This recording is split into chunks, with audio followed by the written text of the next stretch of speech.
Right.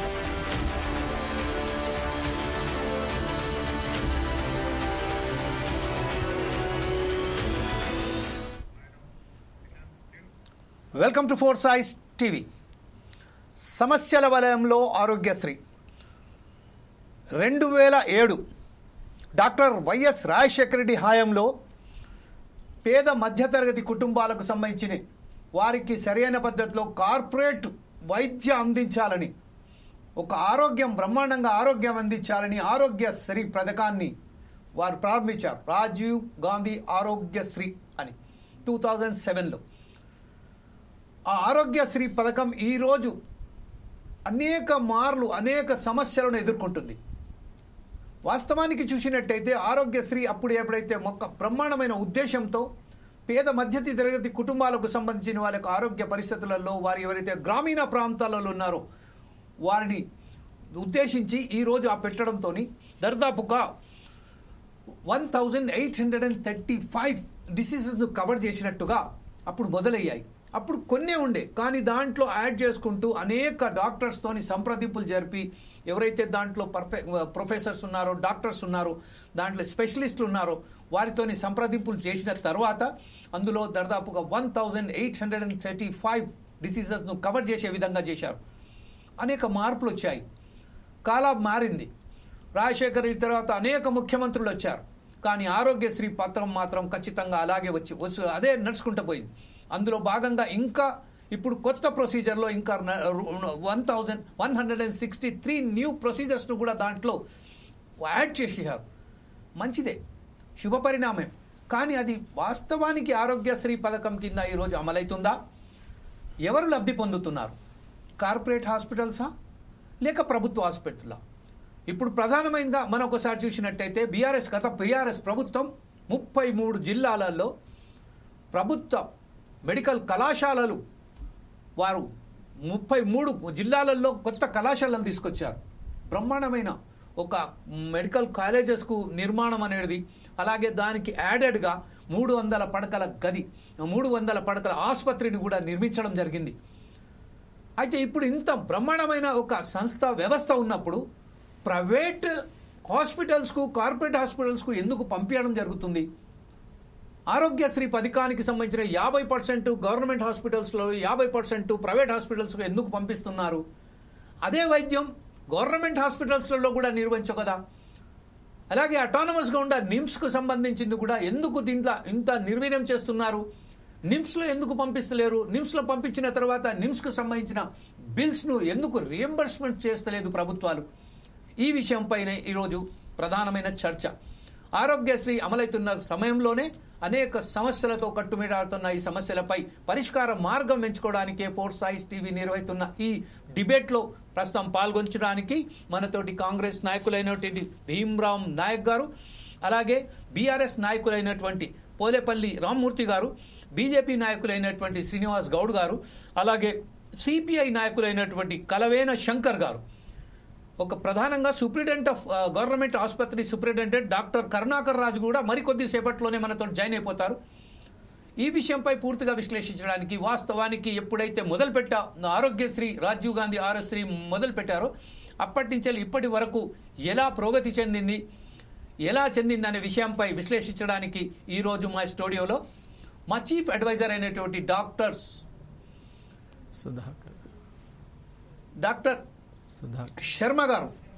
Sudhakar Sharma గారు ఈరోజు మనతో ఉన్నారు. ఎందుకంటే ఒకసారి డాక్టర్ సుధాకర్ రాజు గారు కూడా మనతో ఉన్నారు కాబట్టి సుధాకర్ శర్మ గారు ఈరోజు ఉన్నారు. అందుకోసమే డాక్టర్ సుధాకర్ శర్మ గారిని నేను ఒకసారి I'm very apologise to you that for mistaken your pronouncing. Anyway sir, Sudhakar Sharma గారు దీన్ని ఎలా విశ్లేషిస్తారండి మీరు? Thank you Jameelji. ముఖ్యంగా ఈరోజు మీరు తీసుకున్నటువంటి అంశం చాలా మంచి అంశం. ఎందువల్ల అంటే ఆరోగ్యశ్రీ యొక్క పథకాన్ని నిజంగా మనం రక్షించుకోవాలనేటువంటి ఒక దృఢ సంకల్పంతో ఫోర్ సైడ్స్ టీవీ ముందుకొచ్చినటువంటి నేపథ్యంలో ఈరోజు మనం చూసినట్లయితే ఆరోగ్యమే మహాభాగ్యం అనేటువంటిది మొదటి నుంచి మనకు తెలిసినటువంటి ఒక నానుడి. మరి అటువంటి ఆరోగ్యాన్ని నిజంగా మనం అందుకోవాలి అంటే అనారోగ్యంతో ఉన్నటువంటి దిగువ స్థాయిలో ఉన్నటువంటి వాళ్ళు కానివ్వండి, అలాగే సగటు వ్యక్తికి అత్యుత్తమమైనటువంటి స్థాయిలో state of the art medical కేర్ను అందించాలనేటువంటి ఒక మహోన్నత ఆశయంతో ఆవిర్భవించినటువంటి పథకమే ఆరోగ్యశ్రీ. మరి మన జమీల్ గారు చెప్పినట్లు రాజశేఖర రెడ్డి గారి హయాంలో ప్రారంభమైనటువంటి పథకం అలాగే ఈ కాలం వరకు కూడా ఎటువంటి ఇంటరప్షన్స్ లేకుండా రావటం అనేటువంటిది ప్రతి ఒక్క గవర్నమెంట్ను మనం అభినందిస్తూ ఉన్నాం. ఎందువల్ల అంటే ఇక్కడ సామాన్య మధ్యతరగతి మానవుడిని రక్షించుకోవాలి, అలాగే వాళ్లకు అత్యద్భుతమైనటువంటి మెడికేర్ ఇవ్వాలనేటువంటిది ఈ పథకం యొక్క ఉద్దేశం. ఇక్కడ మనం బాగా చూసినట్లయితే ఉద్దేశం మంచిదే. ఏమిటి అంటే అందరికీ అత్యుత్తమ స్థాయి వైద్యాన్ని అందించడం. మరి ఉత్సాహం ప్రతి ప్రభుత్వానికి కూడా రాజశేఖర రెడ్డి గారి హయాం నుండి ఇప్పటి రేవంత్ రెడ్డి గారి హయాం వరకు కూడా ప్రతి ప్రభుత్వానికి కూడా ఉత్సాహం ఉంది ఈ పథకాన్ని బ్రతికించుకోవాలి అని. మరి ఉత్సాహం ఉంది. అలాగే ఎలా అయితే ఇది ఒక గవర్నమెంట్ అండ్ ప్రైవేట్ సెక్టార్తో ఉన్నటువంటి ఒక జాయింట్ పార్ట్నర్షిప్తో నడుస్తున్నటువంటి పథకం కాబట్టి ప్రైవేట్ సంస్థలు కూడా వాళ్ళు ఊతమిస్తున్నాయి. మరి ఉద్దేశం మంచిదే, అలాగే ఉత్సాహం ఉంది, ఊతమిచ్చేటువంటి ప్రైవేట్ సంస్థలు కూడా ఉన్నాయి. మరి ఇంతటి చక్కటి సమన్వయం ఉన్నటువంటి నేపథ్యంలో ఈ పథకంలో ఎందుకు ప్రజలు అనుకున్న స్థాయిలో ఆశించిన ఫలితాలని పొందలేకపోతున్నారు అనేటువంటిది మన ముందున్నటువంటి పెద్ద ప్రశ్న. ఈరోజు మనం ఈ కార్యక్రమంలో పార్టీలకు అతీతంగా అలాగే సంస్థలకు అతీతంగా మనం ఈరోజు ఒక చక్కటి చర్చను చేసుకోవాలని నేను అందరినీ కూడా అభ్యర్థిస్తున్నాను. ఎందువల్ల అంటే ఇక్కడ మనం మాట్లాడుకోబోయేది వైద్యం గురించి, ప్రజల యొక్క ఆరోగ్య స్థితిగతుల గురించి. కాబట్టి ఇక్కడ రాజకీయాలు అనేటువంటిది అది అంత మంచిది కాదు. ఇక్కడ మనం ఏం చేద్దామంటే మనం అందరం కలిసి సమిష్టిగా అసలు ఈ ఆరోగ్యశ్రీ పథకం అనేటువంటిది ఫుల్ ఫ్లెడ్జ్డ్గా వెళ్ళాలి అంటే, అనుకున్నటువంటి స్థాయి కంటే కూడా మించి పనిచేయాలి అంటే మనం ఎటువంటి స్టెప్స్ తీసుకోవాలి. ఎందుకంటే మీరు డిఫరెంట్ బ్యాక్గ్రౌండ్స్ నుంచి వచ్చారు. అలాగే మన జమీల్జీ గారు చెప్పినట్టు doctors are also present in this, they are going to appear before this discussion. కాబట్టి మనం ఇలా రాజకీయ నేపథ్యం అలాగే వైద్య బృందంతో కూడా మాట్లాడి తగిన సూచనలు తీసుకొని ఆరోగ్యశ్రీని మనం ఈ పథకాన్ని మనం పతనం కాకుండా కాపాడుకోవాలి. అదే మన అందరి యొక్క సమిష్టి కృషి లక్ష్యంగా పెట్టుకొని మనం ముందుకు వెళ్దాం. Right, thank you very much Sudhakar Sharma గారు. ప్రస్తుతం ఒకసారి మనం కాంగ్రెస్ నాయకులైనటువంటి భీమరావు నాయక్ గారి దగ్గరికి వెళ్దాం. భీమరావు నాయక్ గారు, ప్రస్తుతం ఏదైతే ఉన్నదో గతంలో 11,468 ఉన్న కోట్ల రూపాయలు ఉన్న బడ్జెట్ను పెంచుకుంటూ పోయి 12 కోట్ల రూపాయలకు పైచిలుకుగా బడ్జెట్ కేటాయించడం జరిగింది. అయినప్పటికీ నిమ్స్ ఆసుపత్రికి సంబంధించిన కానీ వేరే ఆసుపత్రులలో ఈరోజు ఆ బడ్జెట్కు సంబంధించిన కేటాయించిన బడ్జెట్ వారికి అందలేకపోవడంతో ఈలోగు ఆరోగ్యశ్రీ సేవలను బంద్ చేస్తున్నట్టుగా కార్పొరేట్ కళాశాలలు ప్రకటించడం జరిగింది. ఆ నేపథ్యంలోనే కొంత బడ్జెట్ కూడా రిలీజ్ చేయడం జరిగింది. అయినప్పటికీ వారు దీన్ని ఒప్పుకుంటలేరు. ఈ విషయంపై మీరు దీన్ని ఎలా విశ్లేషిస్తారండి? డాక్టర్ భీమరావు నాయక్ గారు. ప్యానెల్ సభ్యులందరికీ నమస్కారం సార్. సార్ వినిపిస్తుందా వాయిస్? వినబడుతుందండి, చెప్పండి సార్. ఇప్పుడు ఏదైతే ఇప్పుడు ఈ ఆరోగ్యశ్రీ సమస్య పైన మాట్లాడిరో, ఇలా ప్రజా సమస్యల గురించి అప్పుడు ఆనాటి రాజశేఖర రెడ్డి గారి నుంచి ఇప్పటి వరకు ఉన్నటువంటి సిచ్యువేషన్ చూసుకుంటా ఉంటే ఇది కాంగ్రెస్ పార్టీకి పూర్తిగా ప్రజలపైన విశ్వాసం, ప్రజలకు సేవ చేయాలని భావన ఉంటుంది. ఇందులో ముఖ్యంగా ఏంటంటే ఒక అంశం మనం తీసుకోవాల్సింది, ఏదైతే ఇప్పుడు పేద తరగతి మధ్యతరగతి కుటుంబాల వాళ్ళకు కార్పొరేట్ వైద్యంలో వాళ్ళకు సౌకర్యం అందించాలనే లక్ష్యంతో ఆనాడు రాజశేఖర రెడ్డి ఈ పథకాన్ని ప్రారంభించిండు. పథకాన్ని ప్రారంభించిన తర్వాత దానిలో చిన్న కొన్ని అప్పుడు ఉన్నటువంటి ఆరోగ్యశ్రీ కార్డులలో కొన్ని 3 రకాల కార్డులు ఉండేవి. తెల్ల కార్డు, తర్వాత పింక్ కార్డు, మళ్ళీ గేరు కార్డు కేటగిరీలో వైట్ చేసి అప్పుడు ఉండేది. దాని తర్వాత మళ్ళా దానిపైన సమీక్ష చేసి సరే అందరికీ వర్తించే విధంగా చేయాలని చెప్పేసి తీసుకొచ్చిన నిర్ణయం. కానీ ఇక్కడ సమస్య ఏంటంటే ఇప్పుడు 9 సంవత్సరాల కాలంలో దానికి పూర్తిగా ఈ మధ్యతరగతి కుటుంబం కానీ పేదవారికి కానీ ఒక క్రైటీరియా పెట్టిరు. రేషన్ కార్డు ఉన్న వాళ్ళందరూ ఖచ్చితంగా కార్పొరేట్ విద్యా వైద్యంలో వాళ్ళకు ఆరోగ్యశ్రీ కింద వర్తింపజేయాలని చెప్పేసి. కానీ ఇక్కడ 9 సంవత్సరాల కాలంలో ఏ ఒక్క రేషన్ కార్డు కూడా కొత్తది ఇష్యూ చేయలేదు. అన్నప్పుడు ఈ దాదాపు 9 సంవత్సరాల్లో కొత్త వారికి ఇప్పుడు ఈ టీఆర్ఎస్ ప్రభుత్వ హయాంలో ఎక్కడ ఆరోగ్యశ్రీ అందినట్టు? అది అందడమే కాకుండా కానీ ఇప్పుడు పాత బకాయిలు మీరు అన్నటువంటి 11,000 దాని ముందు ఉన్నది, అది దాదాపు 9 సంవత్సరాల బకాయిలు సో మేము వచ్చిన తర్వాత కొంత బడ్జెట్ రిలీజ్ చేసినాము, వాళ్ళతో పిలిచి మాట్లాడినాము. ఏదైతే కాంగ్రెస్ పార్టీ హామీలో ఉన్నటువంటి ఆరోగ్యం ఉన్నదో ఆ 10 లక్షలు పెంచుకోవడం అని అంతకుముందు 6 లక్షలు ఉంటే దాన్ని 10 లక్షలు పెంచినాం. సో ఇటువంటి సమస్యలను కాంగ్రెస్ పార్టీ 1 by 1 చేసుకుంటా వచ్చింది. సో ప్రజలకు ఆరోగ్యశ్రీ పై ఎటువంటి ఇబ్బంది కలిగినా కానీ డాక్టర్లతో చర్చించి ప్రజలకు మాత్రం అసౌకర్యం కలగకుండా ముందుకు తీసుకునే కార్యక్రమం తీసుకుంటది. రైట్, ఇదే విషయంపై ఒకసారి రామ్మూర్తి గారి దగ్గర వెళ్దాం. రామ్మూర్తి గారు, ప్రస్తుతం ఏదైతే మన మిత్రుడు భీమరావు నాయక్ గారు చెప్తున్నారో, గతంలో ఏదైతే ₹1,00,000 సంబంధించిన ఉన్నదో దాన్ని పెంచుకుంటూ పోయినాం, ఈ రోజు 10 లక్షల రూపాయలు చేస్తున్నాం గారు. ఇంకొక విషయం చాలా ఏమన్నారంటే, గత ప్రభుత్వంలో ఒక్కరు కూడా ఆరోగ్యశ్రీ సంబంధించింది రిలీజ్ కాలేదు, కొత్త రేషన్ కార్డ్స్ ఇష్యూ చేయలేదు అని చెప్తున్నారు. కానీ కొత్త రేషన్ కార్డు ఇష్యూ చేశారా చేయలేదా అని పక్కన పెడితే ఆరోగ్యశ్రీ పథకం మాత్రం ఖచ్చితంగా బీఆర్ఎస్ ప్రభుత్వ హయాంలో కూడా చాలా బ్రహ్మాండంగా నడిచిందండి. సార్ ఇక్కడ ఇంకోటి సార్, ఇప్పుడైతే ఏదైతే ఆరోగ్యశ్రీ కింద చూపించుకోవాలో ఖచ్చితంగా తెల్ల రేషన్ కార్డు కలిగి ఉండాలని చెప్పినాం. చెప్పారు, కానీ ఆరోగ్యశ్రీ పథకం హయాంలో కూడా చాలా బ్రహ్మాండంగా వర్క్ అయిందండి. దానికి సంబంధించి వారే సమాధానం ఇస్తారు, రామ్మూర్తి గారే ఇస్తారు సమాధానం. మధ్యలో మాట్లాడకండి. మీరు ఒక్క కార్డు రాలేదనేది అబద్ధం. చాలా సందర్భాలు చెప్పా. 6 లక్షల చిల్లర కార్డులు వచ్చినాయి, దాని లెక్క కూడా అని చెప్పా. ఎందుకంటే ఇప్పుడు అది అప్రస్తుతం. ఎందుకంటే మేము ఆరోగ్యశ్రీ ఎట్లా ముందుకు తీసుకుపోయినాం 2015 నుంచి అన్నది ముఖ్యం.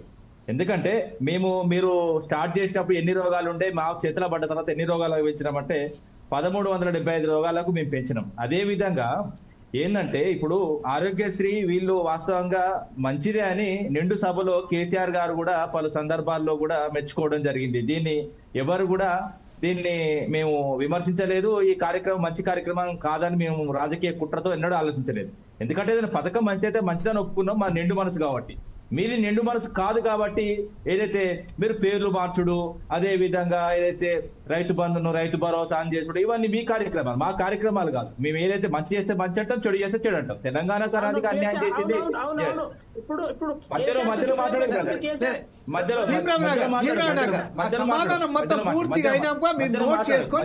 మధ్యలో మాట్లాడకు. మీకేమన్నా షుగర్ ఉంటే కొంచెం షుగర్ టాబ్లెట్ వేసుకోండి. ఎందుకంటే నేను మాట్లాడేది కొన్ని మీరు డైజెస్ట్ చేసుకోలేదు. దాంతో పాటు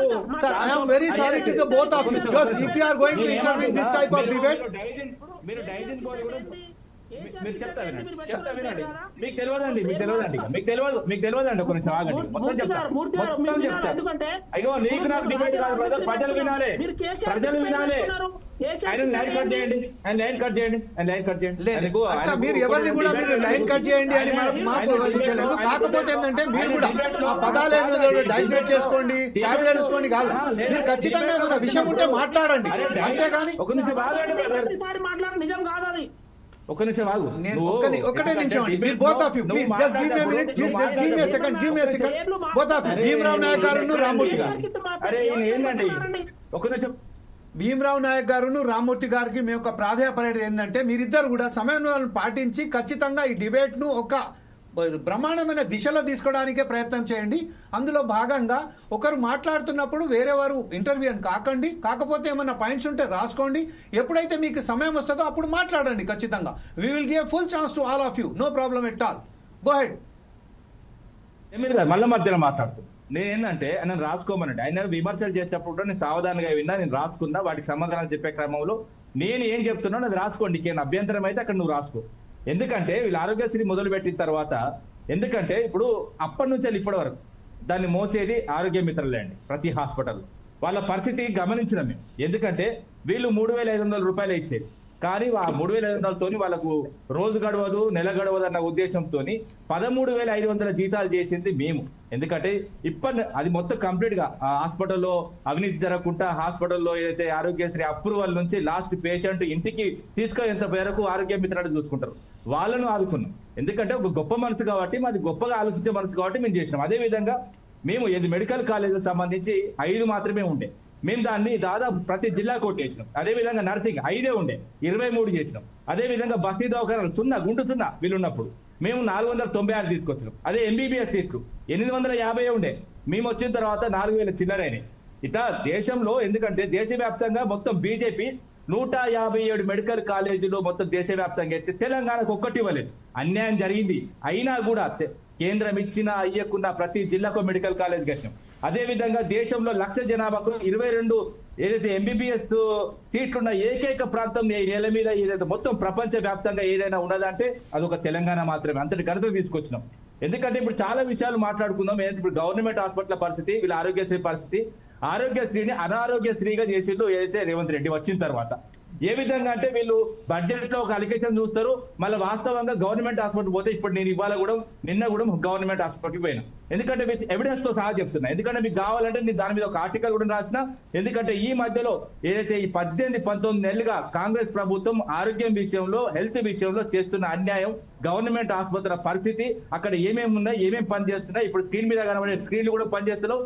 ఆఖరికి ఫిలిం ఏదైతే రిపోర్ట్ ఇచ్చే ఫిలిమ్స్ లేవు. అదే విధంగా A4 పేపర్ లేవండి. ఎంత దరిద్రమైన పరిస్థితి అంటే మనం పేషెంట్ కొనుక్కొని పోయి అక్కడ జూనియర్ డాక్టర్లకి ఇవ్వాల్సిన పరిస్థితి. అదే విధంగా ఏదైతే ప్రింటర్స్ పనిచేస్తలేవు కంప్లీట్ గా. ఇప్పుడు మన స్క్రీన్ మీద కనబడే ఏవైతే రిపోర్ట్స్ ఇచ్చే మెషినరీ పని చేయట్లేదు. అదే విధంగా డిశ్చార్జ్ కార్డు లేవండి. అదే విధంగా అడ్మిట్ కార్డు లేవండి. ఇంత దరిద్ర blue card, yellow card, green కార్డులు ఉంటాయి, అవి మొత్తం డిశ్చార్జ్ సంబంధించి అవి లేవు. ఎంత ఘోరమైన పరిస్థితి అంటే. అదే విధంగా హాస్టల్ నిర్వహణ అస్తవ్యస్తం. గవర్నమెంట్ హాస్పిటల్లో జూనియర్ డాక్టర్లు ఉండే ఏదైతే హాస్టల్స్ కానీ ఘోరమైన పరిస్థితులు, వాళ్ళు అనుభవించిన తీరుని అవసరమైతే మీరు లైవ్ వస్తే మీ ఛానల్ చూస్తా. అదే విధంగా డాక్టర్లు అండి, తన ఘోరమైన పరిస్థితి అంటే ప్రతి గవర్నమెంట్ హాస్పిటల్ చేసే డాక్టర్ ప్రైవేట్ దవాఖానలు పెట్టింది, బయట ప్రైవేట్ దవాఖానలు చేస్తున్నారు. ఇక్కడ ఎంజిఎం సంబంధించిన ఒక సూపరింటెండెంట్, నేను క్లియర్ గా చెప్తున్నా, మీరు అవసరమైతే క్లాస్ చేస్తాం, కార్డియాలజిస్ట్ అండి. ఆమె కార్డియాలజిస్ట్, ఆమె ప్రైవేట్ హాస్పిటల్లో కూడా ఒక కన్సల్టెంట్ డాక్టర్ అండి.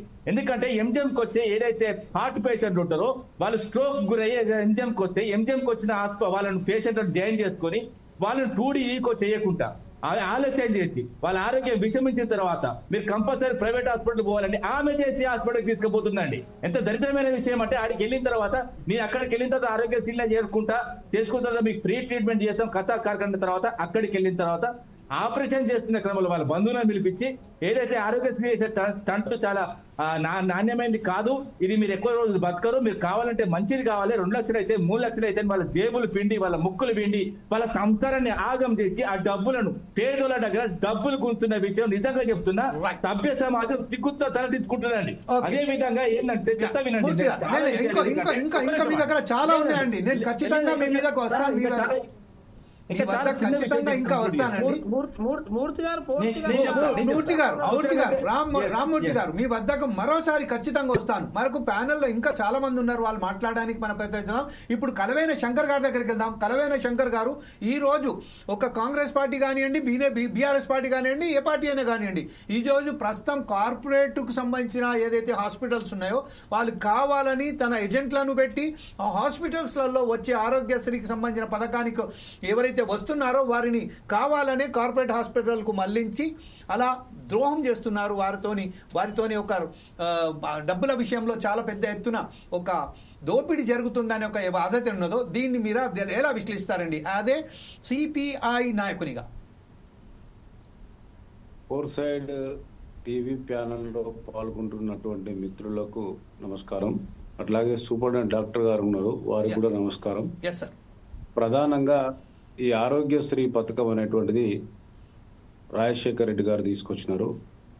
ఈ పథకం అట్టడుగు స్థాయిలో ఉన్నటువంటి బిలో ప్రాపర్టీ ఉన్నటువంటి ప్రజలకు ఉపయోగపడుతున్నది, పాజిటివ్ ఉంది. ఈ పథకము ప్రవేశపెట్టినక్కడి నుంచి ఇప్పటి వరకు మనకు సంబంధించిన మేరకు చాలా మంచి పథకం, ఇది హర్షించదగ్గటువంటి పథకం. ఇది ప్రవేశపెట్టినటువంటి మహానీయుడు రాజశేఖర్ రెడ్డి గారి వారి జ్ఞాపకము కానీ వారు తీసుకొచ్చిన పథకం ఇవాళ ప్రజలు హర్షిస్తూ ఉన్నారు. సరే, ప్రభుత్వాలు మారుతూ ఉన్నాయి, మారిన ప్రతి ప్రభుత్వం దాన్ని స్పోర్టివ్గానే తీసుకొని దాన్ని ఇంకో కొంత స్ట్రెంథన్ చేసేటువంటి ప్రయత్నం చేస్తున్నారు. ఇది మంచిదే. కానీ దీనికి సంబంధించిన లోపాలను కూడా మనం ఆలోచించినప్పుడు ప్రభుత్వ ఆసుపత్రులు ఏవైతున్నాయో దాన్ని బలంగా నిర్మించుకోవాల్సినటువంటి పాలక ప్రభుత్వాలు ఇలా ప్రైవేట్ ఆసుపత్రుల పైన ఆధారపడడం వల్ల ఇబ్బందులు వస్తా ఉన్నాయి. ఇలా ప్రైవేట్ ఆసుపత్రుల మీద ఆధారపడడం వల్ల వాళ్ళు చేసేటువంటి అవినీతి, లాభదాయకమైనటువంటి డబ్బులు వచ్చేటువంటి దాని మీదనే వాళ్ళ దృష్టి కేంద్రీకరించబడతా ఉన్నది. దాంట్లో అక్కడికి ఆరోగ్యశ్రీ పథకాన్ని ఉపయోగించుకోవడానికి పోయేటువంటి ప్రజలు పేదవాళ్ళు, వాళ్ళకు సంబంధించిన గైడ్ కూడా ఎవరు ఉండరు. ఈ బ్రోకర్ వ్యవస్థ పెరిగిపోయింది, అవినీతి వ్యవస్థ పెరిగిపోయింది. దీన్ని ఎవరైతే ఇలా రాజ్యాధికారంలోకి వచ్చినారో వాళ్ళే దాన్ని సక్రమైన పద్ధతిలో తీసుకుపోవాల్సినటువంటి బాధ్యత వాళ్ళపైన ఉంటుంది. దాన్ని విస్మరించి ఎవరికి వాళ్ళు గొప్పలు చెప్పుకోవాల్సినటువంటి అవసరం లేదు. ఇలా మనల్ని ప్రజలు విశ్వసించి రాజ్యాధికారంలో కూర్చోబెట్టిన తర్వాత మనం చేయాల్సింది, మన చేతిలో ఉన్నది, మనం ప్రవేశపెట్టినటువంటి సంక్షేమ పథకాన్ని అట్టడుగు ప్రజలకు అందించే దాంట్లో చాలా పాత్ర పోషించాల్సి ఉంటుంది. ఇలా గ్రామీణ ప్రాంతాలలో ఆదివాసులు వాళ్లకు వైద్యం నేటికి అందేటువంటి పరిస్థితి ఉంటుంది, పిట్టల్లాగా రాలిపోతూ ఉన్నారు. అట్లాంటి వాళ్ళ పట్ల మనం ఎవరినైతే ఎంచుకున్నామో, ఏ ప్రభుత్వం అయితే తీసుకొచ్చినామో ఈ పథకం మంచిదని చెప్తా ఉన్నారు, అసెంబ్లీలో చెప్తా ఉన్నారు, వచ్చిన ప్రతి ముఖ్యమంత్రి హర్షిస్తా ఉన్నారు. ఎంతైతే మంచిదని చెప్పిన పథకాన్ని పక్కడ్బందీగా దాన్ని అమలు పరిచేటువంటి దాంతో చిత్తశుద్ధి చూపెట్టాల్సినటువంటి అవసరం ఉన్నది. దాని పట్ల దృష్టిని కేంద్రీకరించి నిధులు, దానికి సంబంధించినటువంటి ఏ పద్ధతి అయితే బాగుంటుందని ఇప్పుడు ప్రవేశపెట్టిన పథకంలో అనేక అంశాలు ఉన్నాయి. ఆ అంశాలను స్ట్రెంథన్ చేయాలి, బలపరచాలి, ప్రజలలో విశ్వాసాన్ని తీసుకురావాలి. బలమైనటువంటి పద్ధతులలో దాన్ని తీసుకుపోవడానికి మన చేతిలో ఉన్నటువంటి యంత్రాంగాన్ని ఉపయోగించి డాక్టర్ల సజెషను, సలహాలు, అదేవిధంగా గ్రామీణ ప్రాంతంలో ప్రజలు ఎదుర్కొంటున్నటువంటి సమస్యల మీద పక్కడబందీగా పాలక ప్రభుత్వం ఆలోచన చేయగలిగితే ఈ ప్రైవేటు, ఇందాక మిత్రుడు చెప్పినట్టు ప్రైవేట్ ఆసుపత్రిలో ఉన్నటువంటి వాళ్ళు ఇటు వైద్యాన్ని గవర్నమెంట్ హాస్పిటల్లో చేస్తూనే ఒక మంచి ఉన్నతమైనటువంటి స్థాయిలో ఉంటూ ప్రైవేట్ ఆసుపత్రులలో పనిచేస్తా ఉన్నారు. పనిచేసి బ్రోకర్లను ఎంకరేజ్ చేస్తా ఉన్నారు. ఈ ఆరోగ్యశ్రీ పథకం పేరు మీద ప్రభుత్వంని లూటీ చేసే ప్రయత్నం కూడా చేస్తా ఉన్నారు. ఇది ప్రజలకు సంబంధించినటువంటి డబ్బును లూటీ చేసే దాంట్లో ఇప్పుడు మంచోడికి అన్యాయం జరుగుతుంది, చెడ్డవాడికి డబ్బు వస్తుంది. ఈ పథకం పెట్టినటువంటి లక్ష్యం, ఆ లక్ష్యం వైపు ప్రయాణం చేయాలంటే మన చేతిలో ఉంది. మనం ఎవరైతే పాలకులమో, ఎవరైతే అధికారంలో ఉన్నామో దాన్ని ఒక సిస్టంలో తీసుకుపోయేటువంటి పద్ధతి తీసుకుపోయినట్టుగా కమ్యూనిస్ట్ పార్టీ యొక్క అభిప్రాయం. రైట్ సార్, ఇదే విషయంపై ఒకసారి మనం భీమరావు నాయక్ గారి దగ్గర వెళ్దాం. భీమరావు నాయక్ గారు, ఇప్పుడు మీకు వచ్చింది కాబట్టి ఛాన్స్, మీరు చెప్పండి. ఏదైతే రామ్మూర్తి గారు ఎలిగేషన్స్ చేశారో ఆ విషయాలు మీరు రాసుకున్నారొచ్చు ఖచ్చితంగా. ఆ రాసుకున్న సమాధానాలు చెప్తూ ఈరోజు కార్పొరేట్ సంస్థలు కావాలనే దీన్ని పక్కదో పట్టిస్తున్నారు, బ్రోకరైజరం చేసేసి ఏదైతే అక్కడికి వచ్చిన ఎవరైతే పేషెంట్స్ ఉన్నారో ఆ పేషెంట్స్ను వేరే కార్పొరేట్ హాస్పిటల్స్లలో పిలిపించుకొని లేని డిసీజ్ని కూడా అంటబెట్టి వారి దగ్గర నుంచి వెళ్ళి ముక్కు పిండి వసూలు చేస్తున్నారని చెప్తున్నారు. ఈ విషయంపై మీరేమంటారండి? భీమరావు నాయక్ లేదండి, వెళ్ళిపోయిండు. ఉన్నాను. భీమరావు నాయక్ గారు ఉన్నారు, ఆయన మాట్లాడతారు సార్. ఇంతకుముందు పోయింది, మళ్ళీ వచ్చాడు. నాయక్ గారు మాట్లాడండి. ఒకవేళ కనుక మీకు వీడియో డిఫికల్ట్ ఉంటే ఆడియోలోనే మాట్లాడండి. ఖచ్చితంగా సమాధానాలు చెప్పాల్సిన బాధ్యత మీ మీద ఉన్నదండి. అదే సార్, ఖచ్చితంగా సమాధానమే చెప్తున్నాను. నేను ఇప్పుడు ఏదైతే ఇప్పుడు మూర్తి గారు బీఆర్ఎస్ నాయకులు చేసినట్టు విమర్శలు నేను చెప్తాను. ఆయన ముందు మాట్లాడుతున్న విషయం ఏమన్నారంటే పేర్లు మార్చడం అన్నారు. ఇప్పుడు రాజ్య ఆరోగ్యశ్రీ పెట్టింది మేము, అప్పుడు దాని తర్వాత వీళ్ళ రకాల మేము కేసీఆర్ కిట్ అను లేకపోతే కేటీఆర్ కిట్ అని కేసీఆర్ కిట్ వేరండి. నీకు అవగాహన లేకపోతే నేను చెప్పిన KCR kit is different and Aarogyasri is different. పేరు మార్చుకోవడం ఇప్పుడు అది మీకు తెలియదు. It is very quite different. It is another program. Murthy గారు చెప్తారు అనదర్ ప్రోగ్రామ్. చర్చకు న్యాయం చేయండి అన్న ఇద్దరు కలిసి. అదే కోరుకుంటున్నాను. కేవలం ఏంటంటే లేదండి, ఆయన చెప్పిన మీరు రేస్ చేసేయాలనుకుంటే రాసుకోండి. లేదు, ఆయన మధ్యలో వచ్చినప్పుడు నేను, ఎందుకంటే ప్రజలకు తప్పు పోతుంది. ఆరోగ్యశ్రీ వేరు, అదే విధంగా ఏదైతే మధ్యలో మాట్లాడుకుంటా పోతున్నామో just we're completely diverting our topic. మాట్లాడమని నాయక్ గారు మాట్లాడండి సార్. నాయక్ గారు అన్న మాట్లాడతారు. ఇప్పుడు ఏదైతే ఇప్పుడు ఆరోగ్యశ్రీ అంశానికి వచ్చినప్పుడు దాన్ని కాంగ్రెస్ ప్రభుత్వం తీసుకొచ్చిన పథకాన్ని వీళ్ళు మంచి చెప్పలేక ఇవన్నీ సాకులు చెప్తా ఉన్నారు. పక్కదారి తప్పించి మేము అది చేసినామని చెప్పేసి మేము క్లియర్ కట్ ఇప్పుడు కూడా ప్రజలకు ఇచ్చిన హామీ ఏంది, తెల్ల రేషన్ కార్డు ఉన్న వాళ్ళకు అందరికీ ఖచ్చితంగా ఆరోగ్యశ్రీ వర్తించేదని చెప్పేసి మేము తీసుకొచ్చిన 10 లక్షలు పెంచినాం.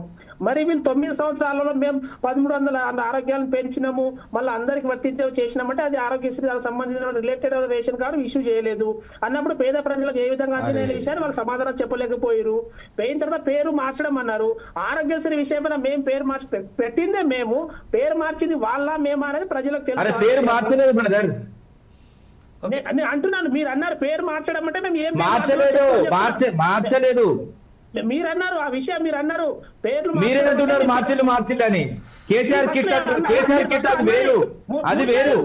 మూర్తి గారు పూర్తి వినండి, కొంచెం విన్న తర్వాత చెప్పండి నాకు.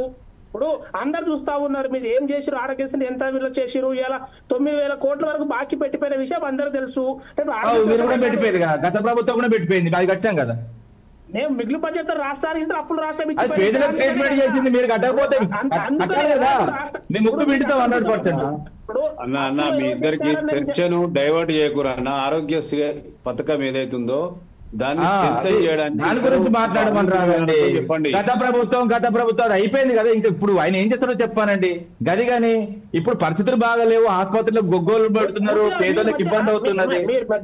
మధ్యలో డిస్టర్బెన్స్ ఉంటే మేము చెప్పిన మాటలనే నెరవేరుస్తున్నాము. 10 లక్షలు పెంచింది ఇప్పుడు మీరా మేము అనేది ఇప్పుడు తెలియదా? తెలంగాణ రాష్ట్ర చెప్పండి పెంచింది కరెక్టే కదా, ఇప్పుడు ఏం చేస్తారు చెప్పండి. ఇప్పుడు ఏదైతే మీరు కార్పొరేట్ విద్యా వ్యవస్థ అన్నారో, కార్పొరేట్ ఇప్పుడు మెడికల్ కాలేజ్ అన్నారు. మెడికల్ కాలేజ్ ఉన్నట్టు టీఆర్ఎస్ నాయకులదే, అది కాంగ్రెస్ వాళ్ళకి ఎవరిదైతే లేదు. మీరు అన్నట్టు ఇప్పుడు దాంట్లో అప్పుడు ఎన్నిసార్లు ధర్నాలు చేసి road medical college government medical college brother, ఇది మీకు అసలు అవగాహన లేని వాళ్ళని పిలిస్తే గిట్టే ఉంటది.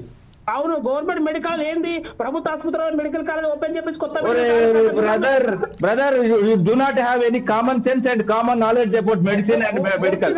మీరు మూర్తిగా చెప్తా వినండి, మెడికల్ కాలేజ్ ఎన్ని కట్టారో కూడా చెప్తున్నాను లెక్కలతో. అరే గవర్నమెంట్ మెడికల్ కాలేజ్ బ్రదర్, అక్కడ మినిమం ఎంబీబీఎస్ అయితే 850 ఉండే, మేము 4,000 చిల్లర తీసుకుపోయినాం. గవర్నమెంట్ కాలేజీలు అవి, ప్రైవేట్ కాలేజీలు అవి చెప్తే అవి వేరే ఉన్నాయి, మరి అవి లెక్క వేరే వస్తుంది, అది వేరే ఇది వేరు. ఇప్పుడు ఒక మెడికల్ కాలేజ్ కట్టాలంటే దానికి ఎంత పెట్టాలి? ప్రభుత్వ ఆసుపత్రులు కూడా ఓపెన్ చేసి మేము మెడికల్ కాలేజ్ కట్టేసినాము, జిల్లా కూడా శాంక్షన్ చేసినాము.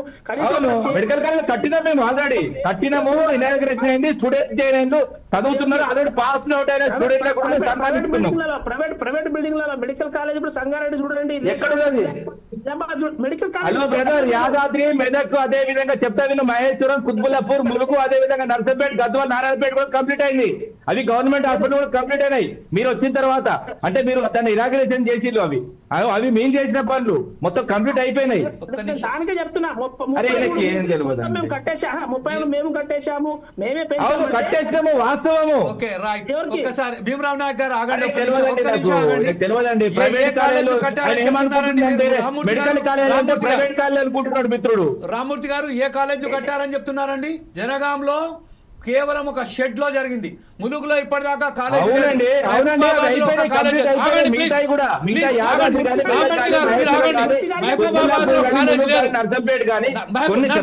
అసలుకే కాలేజ్ లేదు, ములుగులో అసలు కాలేజీ లేదు. అడ్మిషన్స్ అయినా ఈ రోజు 23 కాలేజీలకు ఎన్ఎంసీ నిరాకరించింది, ప్రైవేట్ ఎన్ఎంసీ నిరాకరించింది వాళ్ళ అడ్మిషన్ ఇవ్వడానికి. ఈ రోజు ఇప్పుడు కాంగ్రెస్ ప్రభుత్వం వారికి పై మాట్లాడాల్సింది కట్టి ఏ సార్, కేవలం ఒక స్ట్రక్చర్ కట్టినంత మాత్రాన ఇన్ఫ్రాస్ట్రక్చర్ లేదు, అక్కడ ఫ్యాకల్టీ లేదు. ఈ రోజు ఎంత ఒక వైద్య విద్యార్థులకు సంబంధించిన ఎంత ఆవేదనకు గురకాలు, వాళ్ళు ఎంత సంక్షోభంలో ఉన్నారు సార్. మీరు ఇద్దరు మాట్లాడుకుంటున్నారు దాంట్లో మధ్యలో. కాంగ్రెస్ కాదు, బీజేపీ కాదు, బీఆర్ఎస్ కాదు, నేను ఖచ్చితంగా విషయం మీద చెప్తున్నాను. ఎందుకంటే మీరు ఏదైతే చెప్తున్నారో అది తప్పని చెప్తున్నారు మీరు. నేను ఖచ్చితంగా నిరూపించాం, 4 Sides టీవీ నిరూపించాం, మేము 4 Sides టీవీ నిరూపించాం. ఖచ్చితంగా మేము ఏదైతే ఉన్నదో జనగామ గాని, ములుగ్గు గాని, మహబూబాబాద్ గాని, నర్సంపేట గాని ఇవన్నీ నిరూపించాం. ఫ్యాకల్టీ ఎలా ఉన్నది, ఇన్ఫ్రాస్ట్రక్చర్ ఎలా ఉన్నదని ఖచ్చితంగా చెప్పిన తర్వాత ఈ రోజు భీమరావు నాయక్ గారు మాట్లాడతా అంటే ఒకవేళ కనుక మీరు రాసుకోండి, తర్వాత I will give a chance to you to speak out. మీరు నేను ఖచ్చితంగా అంటున్నాను కదా మీకు, just I will giving a chance to you. నేను ఒకే విషయం అంటున్నా, ఆరోగ్యశ్రీ గురించి చర్చ. ఆరోగ్యశ్రీకు ప్రైవేట్ హాస్పిటల్స్లలో మనం పంపిస్తున్నాము, మనం దానికి ఎంతవరకు సమంజసం ఆ బడ్జెట్ మెడికల్ కాలేజీల గురించి మాట్లాడుతూ ప్రైవేట్ మూర్తి గారు, I am not belongs to any party, I am a journalist only. I want to be a die as a journalist only. నా టైం అని అయిపోయింది. కాలేదండి రామ్మూర్తి గారు, ప్లీజ్ రామ్మూర్తి గారు ఆయన మాట్లాడుతా అంటే మీరు ఇంటర్వ్యూన్ అయింది కాబట్టి ఆయన మాట్లాడియండి రాదండి. జస్ట్ ఎక్స్టెండ్ చేద్దాం మనం ఇంకా సమయం, మనం దీన్ని ఎక్స్టెండ్ చేద్దాం. Definitely I will get chance. One more thing I want to తప్పులు చెప్పినా ప్రజలకు పోవాలా సార్ తప్పులేండి, మీరు ఒకసారి దానికి ఒకసారి కౌంటర్ ఇవ్వండి sir. I will give a chance to you to counter it. మీరు మెడికల్ కాలేజ్ కట్టినామంటే హాస్పిటల్లో ఓపెనింగ్ చేసేసి మెడికల్ బోర్డు పెట్టేసి రేకుల షెడ్లో విద్యార్థులు ఉంచినట్టు పరిస్థితి అని చెప్తున్నాను నేను మీకు మెడికల్ కాలేజ్ భీమరావు నాయక్ గారు ప్రస్తుతం ఆరోగ్యశ్రీ మీద మాట్లాడండి సార్. ఆరోగ్యశ్రీ మీరు ఇప్పుడు ఎన్ని కోట్ల రూపాయల బకాయిలు ఉండడంతో ప్రైవేట్ హాస్పిటల్స్ తీసుకోవడానికి నిరాకరిస్తున్నది. అలాగే నిమ్స్ కూడా నిరాకరిస్తున్నదండి ఆరోగ్యశ్రీ కింద వారికి వైద్యం చేయడానికి. దీని మీద మాట్లాడండి. ఈ రోజు ప్రైవేట్ హాస్పిటల్ సంబంధించింది వాళ్ళు చాలా క్లియర్ గా చెప్పారు, we are not ready to take Aarogyasri patients అని చెప్పేస్తున్నారు. ఈ విషయంపై మీ ప్రభుత్వం ఎలా చర్య తీసుకుంటారో చెప్పండి సార్ ప్లీజ్. సార్ మేము అదే చెప్తున్నాం సార్, అదే చెప్పబోతున్నాం. విషయం ఏంటంటే ఎప్పుడు ఏదైతే ఇప్పుడు మన బకాయిలు పాత బకాయిలు ఉన్నదో దాన్ని తీర్చేసి కొత్త వాడిని తీర్చే క్రమంలో కొంత లేట్ అవుతున్నది. ఇప్పుడు అంతకు ముందు ఉన్నటువంటి ఒక సంవత్సరం ఏడాదిన్నర అయిపోయిందండి, ఇంకా లేటు అనుకుంటే ప్రాణం మాత్రం ఒక నిమిషంలో పోతుంది కదా సార్. ఇప్పుడు మనం కాదు సార్, ఒక విషయం రామ్మూర్తి గారు చాలా క్లియర్ గా చెప్పారు. ఒక స్టంట్ వేయడానికి వెళ్తే ఆ స్టంట్ బాగులేదని లక్షల రూపాయలు ముక్కుపిండి వసూలు చేస్తున్నారండి కార్పొరేట్ హాస్పిటల్. దీని మీద సమాధానం చెప్పండి సార్ ప్లీజ్. సార్ అయితే అదే చెప్తున్నాను సార్. ఏదైతే చూడు ఒక మన పేషెంట్ అక్కడ పోయిన తర్వాత మనకు అడుగుతారు మీకు ఏమైనా డబ్బులు ఉన్నాయా లేవా విషయాలు అడిగినప్పుడు పాత బకాయిలు కేసీఆర్ చేసిన గవర్నమెంట్ బకాయిలు పాత బకాయిలు అంటాడేంటండి సార్. ఇప్పుడు అవును సార్, మీరు అడిగిన క్వశ్చన్ ఏంటని చెప్పేది ఏంటండి నాకు అర్థమైతే జమీల్ గారు. ప్రైవేట్ ఆసుపత్రిలో జరుగుతున్న అవినీతి పైన మీరు అరికట్టింది ఏమైనా ఉందా అది చెప్పండి. అవినీతి సార్, అవినీతి కాదు ఇక్కడ. ఏదైతే పాత బకాయిలు ఉన్నాయో ఇప్పుడు మళ్ళా పాత బకాయిలు అంటాడు ఏంటండి నాకు అర్థం అవ్వట్లేదు. జమీల్ గారు ఒక నిమిషం ఆయన ఆపండి. ఇప్పుడు మొత్తం కరెక్ట్ కాదండి అది వర్షం కరెక్ట్ కాదు. భీమరావు నాయక్ శంకర్ గారు మాట్లాడండి సార్. ఆరోగ్యశ్రీ పథకం అనేటువంటిది అవినీతి జరుగుతుంది, దానికి పాలకులు అడ్డుకట్టేయాల్సినటువంటి బాధ్యత ఉన్నది. ప్రైవేట్ ఆసుపత్రులకు సంబంధించినటువంటి వాళ్ళు దాన్ని ప్రభుత్వం పకడ్బందీగా ప్రభుత్వ ఆసుపత్రులను పకడ్బందీగా నిర్వహించగలిగితే ఈ బ్రోకరిజం వ్యవస్థ బంద్ అవుతుంది. దానిపైన నేడున్నటువంటి ప్రభుత్వం చేస్తున్నటువంటిది దాన్ని అరికట్టేటువంటి పద్ధతి ఏందనేటువంటిది ఆలోచన చేసుకోవాలి. ఇప్పుడు మనం మాట్లాడుతున్నది ఆరోగ్యశ్రీ పథకం గురించే. ఇది పేదలకు భరోసానివ్వాలి, ఆత్మస్థైర్యాన్ని పెంచాలి. ఆ వైపున మనం ఏం చర్యలు తీసుకుంటున్నాం అనేటువంటిది కావాలి. ఇది అక్రమ మార్గం వైపు పోతా ఉన్నది. పేద ప్రజలకు సంబంధించి దీన్ని ఉపయోగించుకునేటువంటి పద్ధతులలో కొద్దిమంది అవినీతి పరులు బ్రోకర్స్ దీన్ని పక్కదారి పట్టిస్తా ఉన్నారు. దాని పట్ల మనం చేయాల్సినటువంటి పాత్ర ఏందని చూడండి. మెయిన్ గా ఇది ఏంటంటే ఆదివాసులకు సంబంధించినటువంటి వాళ్ళు, చదువురాని నిరక్షరాస్తులు దీన్ని ఉపయోగించుకోవడానికి ఇబ్బంది పడతా ఉన్నారు. దాని పట్ల ఎట్లా అనేటువంటిది ఆలోచన చేయకుండా గత ప్రభుత్వం ఏం చేసింది, మేమేం చేయాలి, ఈ బడ్జెట్ ఇవన్నీ ముఖ్యం కాదండి. ఈ పథకం చాలా మంచిది, ఇది తీసుకొచ్చింది కాంగ్రెస్ ప్రభుత్వం. దాంట్లో జరుగుతున్నటువంటి ఇబ్బందుల్ని అరికట్టి ప్రజలకు అందుబాటులోకి తీసుకురావడానికి ఏం చర్యలు తీసుకోవాలి. ప్రైవేట్ ఆసుపత్రుల్లో చాలా దుర్మార్గమైనటువంటి అవినీతి కొనసాగుతా ఉన్నది. ప్రైవేట్ ఆసుపత్రుల వ్యవస్థే అస్తవ్యవస్థగా ఉన్నది. కార్పొరేట్ వ్యవస్థ అంతా బాగాలేదు, వైద్యం అందడం లేదు. దానికి సంబంధించి దీన్ని ఉపయోగించుకోవడానికి పోయినటువంటి వాళ్ళని బ్లాక్మెయిల్ చేస్తూ ఉన్నారు, ఇబ్బంది పెడతా ఉన్నారు. చివరికి వైద్యం అందించిన తర్వాత ఇందాక మిత్రుడు చెప్పినట్టు దాన్ని ఫాలో చేయట్లేదు. మళ్ళీ వాళ్ళకి సంబంధించినటువంటి మందులు ఆరోగ్యాన్ని తీసుకుంటున్నారు. వాళ్ళు పోయిన తర్వాత ఆ రోగానికి సంబంధించినటువంటి ఫాలో కూడా చేయాలి కదండి, అవి చేయట్లేదు. మందులు సరైనటువంటి పద్ధతిలో అందించడం లేదు. వీటిపైన దృష్టిని కేంద్రీకరించాల్సినటువంటి బాధ్యత ఎవరు అధికారంలో ఉంటే వాళ్ళు చేయాల్సిందే కదా. ఇవన్నిటిని ఎవరు అరికట్టగలుగుతారు? ఓకే రామ్మూర్తి గారు, ప్రస్తుతం ఒక విషయం ఏంటంటే ఇప్పుడు నా దగ్గర కూడా ఒక క్లిప్పింగ్ ఉన్నదండి. ఇప్పుడు ప్రస్తుతం ఏదైతే ఒక కార్పొరేట్ హాస్పిటల్ ఏదైతే అవినీతి జరిగిందో ఆ విషయానికి సంబంధించిన నేను కూడా అక్కడ స్టింగ్ ఆపరేషన్ చేశాను. కాకపోతే ఈ రోజు ఈ సమస్య పట్ల వేరే డైవర్షన్ అవుతుంది కాబట్టి ఆ క్లిప్పింగ్ ని నేను ఆపేశాను.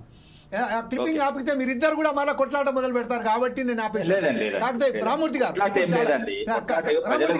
ఇప్పుడు మీకు ఇస్తున్నాను chance, you can speak out. ఇంతకుముందు మన అనాలిసిస్ మాట్లాడుతూ అద్భుతంగా మాట్లాడండి. ఎందుకంటే ఇది మన రాజకీయాలు అతీతంగా మాట్లాడుకుంటాం, ప్రజల ఆరోగ్యానికి సంబంధించిన ఇష్యూ కాబట్టి. నేను ఇప్పుడు బీఆర్ఎస్ కాదు, అదే విధంగా అక్కడ ఉన్న కాంగ్రెస్ కాదు, అదే విధంగా శంకర్ అన్న ఏదైతే వాళ్ళ సిపిఐ సిపిఎం కూడా కాదు, అట్లా మాట్లాడుతుంది. ఎందుకంటే ప్రజలు ఆరోగ్యం చాలా ఇంపార్టెంట్ అండి. వాళ్లకు ఏం చేయలేని పరిస్థితిలో ప్రభుత్వాలు ఉండే లాభం పోతే లాభం అండి. ఎందుకంటే ఇప్పుడు సూసైడ్ చేసుకుంటాం. మెయిన్ ఏంటంటే గ్రామీణ వాతావరణం దాదాపు 33 జిల్లాలకు సంబంధించి గ్రామీణ వాతావరణం ఎక్కువ ఉంటుంది, సూసైడ్స్ ఎక్కువ ఉంటాయి. ఆ సూసైడ్ సంబంధించి ఏదైతే వాళ్ళు గవర్నమెంట్ హాస్పిటల్కి వస్తే చాలా ఘోరమైన విషయం, తన ఆశ్చర్యాన్ని కలిగించే విషయం, చాలా అంటే అది ఏ విధంగా నేను పోల్చాలో అర్థం అవట్లేదండి. ఒక స్పెషల్ డ్రగ్ ఉంటుందండి, ఆ special drug unavailable in government hospitals. చాలా ఘోరం అండి, ఎందుకంటే పేషెంట్స్ చనిపోతున్నారు. ఇంకోటి డయాలసిస్ సంబంధించి పేషెంట్స్ మాక్సిమం డయాలసిస్, ఎందుకంటే ఒకప్పటి పరిస్థితులు వేరు, ఇప్పుడు పరిస్థితులు వేరు. మనుషులకు ఒత్తిడి పెరిగింది, పని ఒత్తిడి పెరిగి నీళ్లు తాగడం బంద్ చేసిండండి. ఎందుకంటే ఈ 4 సైడ్ స్టీవ్ నుంచి కూడా చెప్తున్నా, ఎవరైనా కూడా ప్రతి మనిషి 5 లీటర్ల నీళ్లు తాగాలి. 5 లీటర్ల నీళ్లు తాగుకుంటే ఏదంటే పని ఒత్తిడి మీద ఏదో అన్నం తిన్నప్పుడే అది కిందికి పోవడానికి వాటర్ తాగుతున్నారు తప్ప మిగతా గ్యాప్ లో ఉన్న సందర్భంలో నీళ్లు తాగడం లేదు. దాని వల్ల కిడ్నీ సంబంధించిన వ్యాధులు వస్తున్నాయి, డయాలసిస్ బారిన పడుతున్నారు. ఆ డయాలసిస్ పడిన బాధలో ఉన్న పేషెంట్స్ ఏదైతే గవర్నమెంట్ హాస్పిటల్ వస్తే నేనేం చెప్తున్నా, డయాలసిస్ హాస్పిటల్లో ఉండక వేరే దగ్గర ఉంటున్నారు, లేకపోతే ప్రైవేట్ హాస్పిటల్ రిఫర్ చేస్తున్నారు. ఒకటి ఏంటంటే డయాలసిస్ పేషెంట్లు ఏదైతే ఇప్పుడు సపోజ్ ఎగ్జాంపుల్ చెప్తా, ఎందుకంటే ఇప్పుడు ఎంజిఎం వరంగల్ ఉంది, ఎంజిఎం వరంగల్ లో డయాలసిస్ లేదండి. ఆ మిషన్ తీసుకుపోయి వేరే హాస్పిటల్ పెట్టిళ్ళు గవర్నమెంట్ సంబంధించి, దాని 5 కిలోమీటర్ల దూరం. ఇక్కడ నుంచి పేషెంట్ అక్కడికి వరకు చనిపోతున్నారండి. చాలా ఘోరమైన విషయం, ఇంత నిర్లక్ష్యం. అదే విధంగా ఇంజెక్షన్స్ లేవు, నేను మరీ చెప్తున్నాను, నొక్కి పక్కా నేను చెప్తున్నా. అదే విధంగా మెడిసిన్స్ లేవండి, అదే విధంగా సెలైన్ లేవు. చాలా ఘోరమైన విషయం అండి. వీళ్ళు ఎందుకు వచ్చిందండి? ఇప్పుడు ఆరోగ్యశ్రీ అని చెప్తున్నారు. ఆ మందులు ఏడిస్తారండి? ఆ మందులు ఖచ్చితంగా తీసుకొచ్చుకోవాలి. తీసుకొచ్చుకునే మందులు కూడా లేవండి, ఇప్పుడు షార్టేజ్ అని చెప్తున్నారు. అదే విధంగా ఎంజిఎం సంబంధించి సూపరింటెండెంట్ దగ్గరికి ఏదైనా ఒక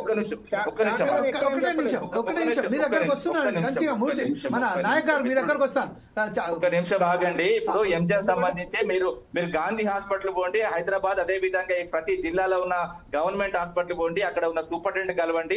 మీకు ఏదైనా లోటు ఉన్నదా అంటే వాళ్ళే లిస్ట్ రాసిస్తారు. ఏదైతే A4 పేపర్స్, ప్రింటర్స్, డిశ్చార్జ్ కార్డులు, అదే విధంగా స్కానర్స్, అదే విధంగా ఏదైతే స్కానింగ్ చేసే స్కానింగ్ మిషన్స్ ఏవి పని చేయట్లేదు. మొత్తం ఆరోగ్యం మొత్తం అటకెక్కింది. ఇంకోటి ఏంటంటే మిత్రుడు మేమేం చేసినాం అంటే బడ్జెట్ కేటాయింపుల గురించి చిన్నగా చెప్తాను, ఎందుకంటే పెద్దగా ఏం చెప్పాను. ఎందుకంటే పెద్దగా చెప్పేంత సిచ్యువేషన్ కూడా మీరు అర్థం చేసుకోలేని పరిస్థితున్నారు కాబట్టి. ఎందుకంటే 2015లో మేము వచ్చిన తర్వాత మొదటి బడ్జెట్ లో 327 కోట్లు పెట్టినాం. అదే విధంగా 16-17లో దాదాపు 451 కోట్లు కేటాయించిన పౌష్టికాహారం కోసం ఈ సరఫరా. ఎందుకంటే ఒక నిమిషం ఆగండి. బడ్జెట్ కేటాయి అరే మధ్యలో మాట్లాడకూడదు, మధ్యలో అసలే మాట్లాడు. నేను చెప్తున్నా కదా, ఆగండి బ్రదర్. నేను మరీ చెప్తా. అరే బడ్జెట్ కేటాయింపు అంటే రిలీజ్ చేసిందే బ్రదర్, ఒక నిమిషం ఆగు. అరే ఈయన ఎక్కడండి? అరే ఈయన ఎక్కడోడండి? అరే బడ్జెట్ కేటాయింపులండి పూర్తిగా బడ్జెట్ లో పెట్టినాయి, డబ్బులు మొత్తం పోయినాయి, మొత్తం కంప్లీట్ అయిపోయిన తర్వాత అరే ఆయన ఎందుకు వస్తుండండి మధ్యలో? అరే ఈయన ఎందుకండి, ఈయన ఎందుకు పెట్టి నాకు అర్థం అవట్లేదు. మొత్తం బడ్జెట్ అంటే ఏదో ఆయన వాళ్ళ బడ్జెట్ నాయక్ గారు చెప్తున్నది ఏంటంటే బడ్జెట్ కేటాయించడం వేరు, బడ్జెట్ రిలీజ్ చేయడం వేరు.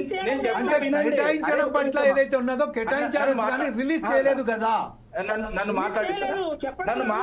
అయ్యో ఎవడండి నాకు అర్థం రిలీజ్ చేయడం ముచ్చట చెప్తా అంటే వాళ్ళు రిలీజ్ చేయాలని చెప్తాడు. చూపెట్టు, రిలీజ్ చేయండి. నీ దగ్గర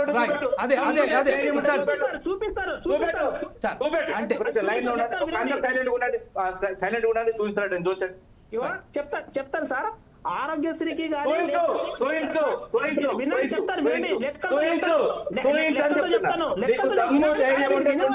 ఎట్లా అండి?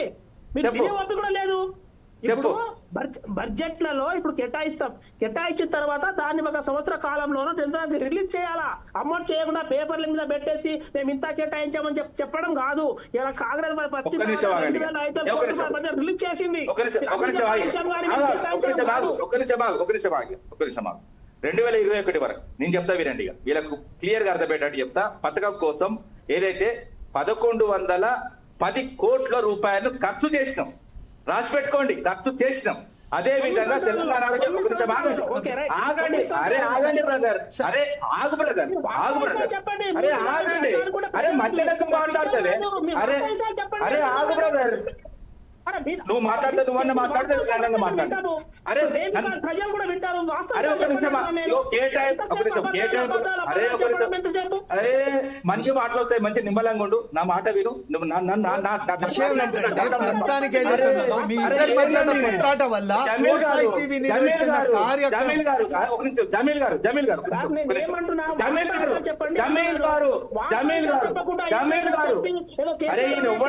భీమరావు నాయక్ గారు ఒక్క నిమిషం ఆగండి.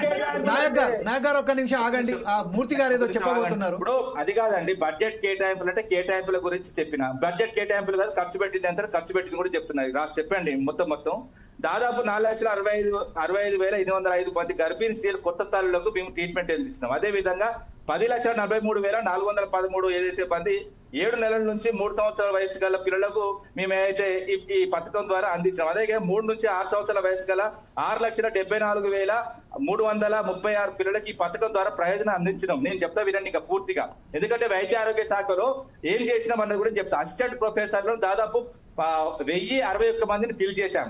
అదే విధంగా సివిల్ సర్జన్స్ 969, అదే విధంగా MLSP డాక్టర్స్ ఆయనకు తెలియదు, నేనేమంటాను 1,520 మంది.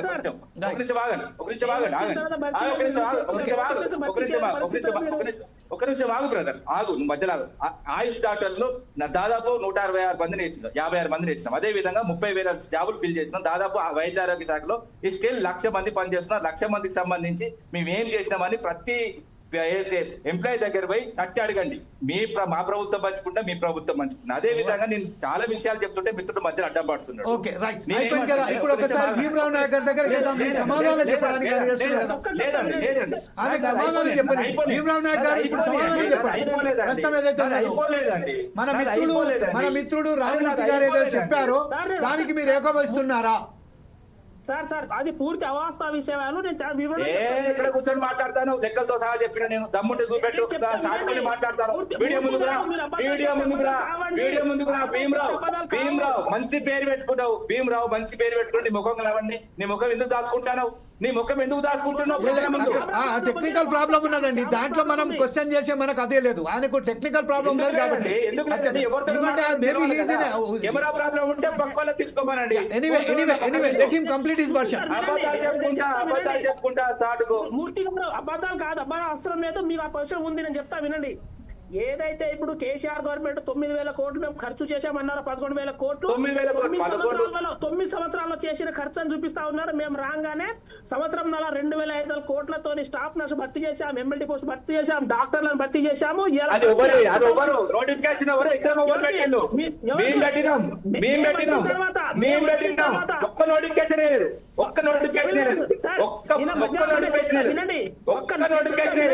కొత్త నోటిఫికేషన్ కాదు. ఎగ్జాంపుల్ అప్పుడు ఎందుకు రిజల్ట్ తప్పు 2 లక్షల ఉద్యోగాలు బిడ్డ, 2 లక్షల ఉద్యోగాలు, 2 లక్షల ఉద్యోగాలు, 2 లక్షల. డాక్టర్ కరుణాకర్ రాజు గారు లైన్ లో వచ్చినట్టు అనిపిస్తుంది. సంవత్సరంలో మీరు ఫిల్ చేస్తారు 2 లక్షల ఉద్యోగాలు చూపెట్టు, 2 లక్షల ఉద్యోగాలు చూపెట్టు. సంవత్సరంలో 2 లక్షల ఉద్యోగాలు చూపెట్టు. నీకు లేదు conclude the debate with this. All this nonsense is happening in our debate. We won't like to be continue the debate with this type of attitudes.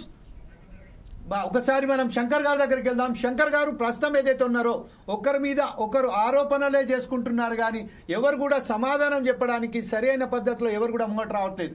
Aarogyasri ఏదే పథకానికి సంబంధించి మనం చూసినట్టయితే ఏ విషయానికైతే ఒక మంచి ఉద్దేశంతో తీసుకొచ్చారో 2007లో డాక్టర్ వైఎస్ రాజశేఖర రెడ్డి, అది పూర్తిగా నీరుగార్చిపోతుంది. ప్రస్తుతం ఏదైతే కార్పొరేట్ ఆసుపత్రులకు సంబంధించిన పోషణలాగా మారిపోయింది. వారికి ATM కార్డులకు మారిపోయింది ఈరోజు కార్పొరేట్ హాస్పిటల్స్కు ఆరోగ్యశ్రీ అంటేనే. ఈరోజు వేల కోట్ల లక్షల కోట్ల బడ్జెట్ కూడా ఇక్కడ రిలీజ్ అవుతున్నప్పటికీ అక్కడ ఎలాంటి పరిస్థితులు ఎదుర్కొంటున్నారో ఆ పేషెంట్లనే మనం ఒకసారి కళ్ళారా చూస్తున్నాం. నిన్నగాక మొన్న 2 days బ్యాకే ఒక పెద్ద కార్పొరేట్ హాస్పిటల్లో ఫోర్సైజ్ టీవీ ఎప్పుడైతే వెళ్ళిందో ఒక విషయంపై అక్కడ చాలా క్లియర్గా చర్చింది. ఒక శవాన్ని అప్పగించడానికి చచ్చిపోయిన శవాన్ని అప్పగించడానికి 2,50,000 రూపాయలు అడిగారు. ఆ విషయంలో అసలు వాస్తవానికి చచ్చిపోయిన తర్వాత 12 గంటల వరకు ఆ శవాన్ని ఉంచుకొని మేము వైద్యం చేస్తున్నానని కట్టుకథలు చెప్పిన తర్వాత ఓట్ సైజ్ టీవీ ఎప్పుడైతే అక్కడ ఇంటర్వ్యూన్ అయిందో ఆ శవాన్ని ఆ 2 లక్షల రూపాయలు కదా, 2 రూపాయలు కూడా ఇయ్యము, ఏదైతే డాక్టర్స్ మీరు వెళ్తున్నారో ఆ మొత్తం చూపెట్టండి అని చెప్పాను. ఆ దాని తర్వాత ఒకసారి కంగు తిన్న ఆ ఆసుపత్రి పేరు మాత్రం చెప్పము, ఆ ఆసుపత్రి వెంటనే ఆ శవాన్ని రిలీజ్ చేయడం జరిగింది. ఈసారి విషయం ఏంటంటే అసలు ఆరోగ్యశ్రీ పథకానికి సంబంధించింది ఆ బడ్జెట్ కేటాయించుకుంటూ పోతున్నాం. రిలీజ్ ఎంత అవుతుంది, రిలీజ్ ఎందుకు అవుతుంది, ఆ సరి అయిన పద్ధతిలో ఉపయోగిస్తున్నారా అని మాత్రం ఎవరి దగ్గర కూడా దానికి సమాధానాలు లేవు. ఖచ్చితంగా 4 సైజ్ టీవీ మాత్రం ఖచ్చితంగా ప్రజాపక్షంలో నిలబడుతుంది, కానీ ఏ పక్షం కూడా కాదు, ఏ పార్టీకి కూడా మాకు సంబంధించిన సంబంధం లేదు. ప్రజల పక్షమే 4 సైజ్ టీవీ ఉంటుంది కాబట్టి ప్రజల సమస్యలను ప్రజల ముంగడికి తీసుకురావడానికి ప్రయత్నం చేస్తే భాగంలోనే ఈరోజు సమస్యల వలయంలో ఆరోగ్యశ్రీ అనే ఒక కార్యక్రమం నిర్వహించాము. ఇందులో ప్రధానంగా ఏదైతే పార్టీలకు పిలిచామో వారి ఆరోపణలే సరిపోయాయి కానీ సరి అయిన సమాధానాలు చెప్పలేకపోయారు.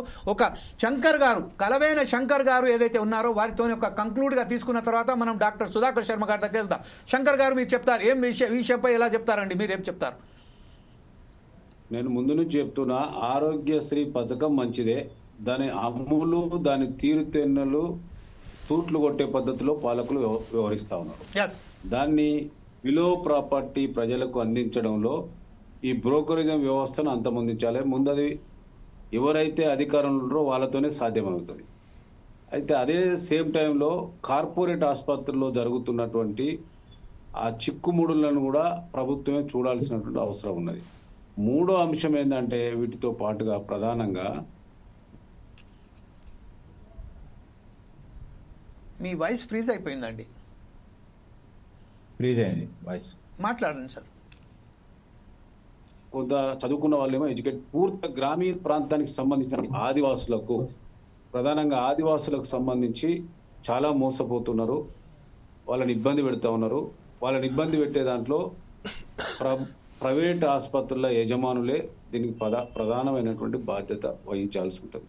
సరే, ఏదైనా ఇప్పుడు ఇద్దరు మిత్రులు ఎవరు ముందా ఎవరు వెనుక అనేటువంటిది ప్రవేశపెట్టినటువంటిది ఎవరైనా అది మంచి పథకం అనేటువంటి దాన్ని స్ట్రెంథెన్ చేయడానికి టీఆర్ఎస్ ప్రభుత్వం కూడా తోడ్పాటు సహకారాన్ని అందించింది. కానీ మనకు ప్రధానంగా ఉండాల్సినటువంటిది ఏంటంటే వైద్యం పట్ల ఎవరు అధికారంలో ఉన్నా మనం ప్రజలకు భరోసాను కల్పించాలి, ఆత్మవిశ్వాసాన్ని కల్పించాలి. పేద వర్గాల కోసం తీసుకొచ్చినటువంటి ఈ పథకాన్ని అమలు పరిచే దాంట్లో పక్కడబందీగా వ్యవహరించాల్సినటువంటి అవసరం ఉన్నది. ఈ లోపాలను సరి చేసుకొని ఇందాక ఇప్పుడు జమీల్ గారు కూడా చెప్తున్నట్టుగా ప్రైవేట్ ఆసుపత్రుల్లో మాన్యనీయత కోణాలు మంట కలిసినాయి.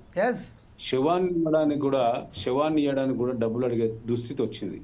కరోనా టైంలో కూడా మనం చూసినాం, ప్రైవేట్ ఆసుపత్రుల వాళ్ళు డబ్బుకు ఇచ్చినంత ప్రాధాన్యత మానవుని యొక్క మాన్యనీయత కోణంలో ఆలోచించుకోవడం దురదృష్టకరం. ఆ రకమైనటువంటి ఆలోచన లేకపోతే ఇబ్బంది అవుతుంది కదా.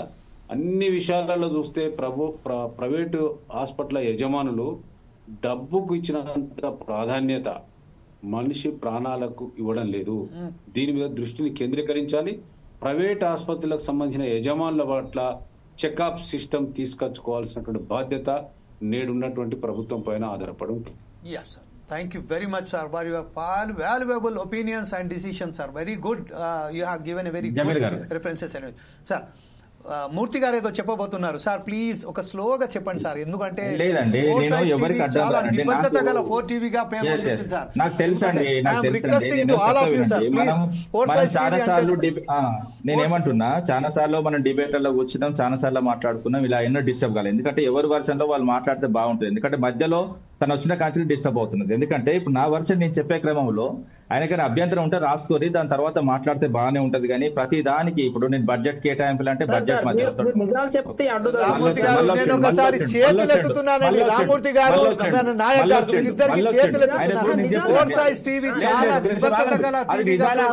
నిర్ణయించేది నువ్వు కాదు, నేను కాదు, ప్రజలు. ఒక నిమిషం ఆగిగా నేనేమంటున్నా, అరే ఆగండి బ్రదర్, నిన్ను కూడా మొత్తం 3 రాష్ట్రాల్లో ఉన్న 3 రోజుల పార్టీ 3 రాష్ట్రాల్లో మిగిలి ఉండదు. మరి నేను అట్లా అంటానా? ఒక నిమిషం ఆగు, ప్రశాంతంగా ఉండు, మంచిగా ప్రశాంతం. ఒక నిమిషం ఆగండి. ఎవరు అబద్ధాలు ఎవరు నిజాలు అన్నది న్యాయ నిర్ణేతలు జనాలు, ఓట్లు కాదు. అదే మధ్యలో మాట్లాడదు బ్రదర్, ఇదే కథ. ఇదేంటంటే అవతల మాట్లాడాలి. అరే నిజాలు అబద్ధం నువ్వు కూడా చెప్పని తర్వాత ఇప్పుడు ఏమంటే అరే ఒక నిమిషం అని ఇవ్వడండి నేను మాట్లాడుతూ తప్ప అంటారు మళ్ళా. ఎవరికి కొంచెం ఒక్క నిమిషం ఆగండి నాయక్ గారు, ఒక్కటే నిమిషం నువ్వు మాట్లాడే నేను చెప్తాను. మరి ఒక్క నిమిషం ఆగండి బ్రదర్. నేను ఏమంటున్నా అంటే మేము 9 ఏళ్ళు ఆరోగ్యశ్రీ ఆపలేదని నిజం. మేము ప్రతి ఏదైతే యాక్సిడెంట్ జరిగినా, అదే విధంగా వీళ్ళకు ఏదైతే పేషెంట్స్ వచ్చి హాస్పిటల్ జాయిన్ అయ్యి ఆరోగ్యశ్రీ కింద ఏ రోగంతోనైతే వాళ్ళు జాయిన్ అయినా ఆరోగ్యశ్రీ వర్తించే ప్రతిదీ కూడా ఏది ఆపలేదన్నది నిజం. ఇంకోటి ఏంటంటే నిండు సభలోనే ఏదైతే ఆరోగ్యశ్రీ మంచి పథకం రాజశేఖర రెడ్డి తీసుకొచ్చినట్టు గౌరవ కేసీఆర్ అరే నేను ఇస్తున్నానండి. Okay sir, right sir, right sir. Okay sir, Nayak గారి దగ్గరికి వెళ్ళాక కంక్లూడ్ మీ దగ్గర తీసుకుంటాను సార్. నాయక్ గారు మాట్లాడిన తర్వాత మీ కంక్లూడ్ మీకు ఇస్తాను సార్. ఒకసారి నాయక్ గారు మాట్లాడినండి. నాయక్ గారు చెప్పండి సార్. సార్ ఇప్పుడు వీళ్ళు ప్రతిదీ చేశామన్నారు కదా, అదే బకాయిలు ఎక్కడికి వెళ్ళి మిగిలింది? మీరు ప్రతిదీ చేశాము, చేసినాం బకాయి ఉన్నాయి, చేసినాం కాబట్టి బకాయి ఉంది, చేసినాం కాబట్టి బకాయి ఉన్నది. ఎందుకు బకాయి ఉండదు? రాజశేఖర రెడ్డి ఎంత మిగిలించిపోయింది తెలుసా నీకు? రాజశేఖర రెడ్డి ఎంత మిగిలించిపోయింది తెలుసా నీకు? 500 కోట్ల పేమెంట్ మీకు చేసినాం తెలుసా? 500 కోట్ల పేమెంట్ మీకు చేసినాం తెలుసా? గత ప్రభుత్వం కాంగ్రెస్ మా మీద చేసిపోయినాయి. అరే ఎందుకు గవర్నమెంట్ అనేది కంటిన్యూ అరే అప్పుడు 2014 ఏంది, 2024 ఏంది? అమ్మాయి ఏందండి? అరే ఎక్కడ మాట్లాడుతుందండి? అరే ఏం మాట్లాడుతుందండి? అరే ప్రభుత్వం అన్నాడు మోయాలి, బరువు మోయాలి, బాధ్యత మోయాలి. ఓన్లీ ఇచ్చినాయి ఓన్లీ లక్షల పిల్లలు మాత్రమే దోచుకోనికి వస్తారు, ప్రభుత్వాన్ని మూలగొట్టికి వస్తారు. నేను మాట్లాడి నేను నాకు అర్థమైన విషయం ఏంటంటే నీకు సబ్జెక్ట్ లెస్ అని తెలిసింది. నేను మాట్లాడి 100% నేను అక్కడే మాట్లాడి నువ్వు ఏం చెప్తావు?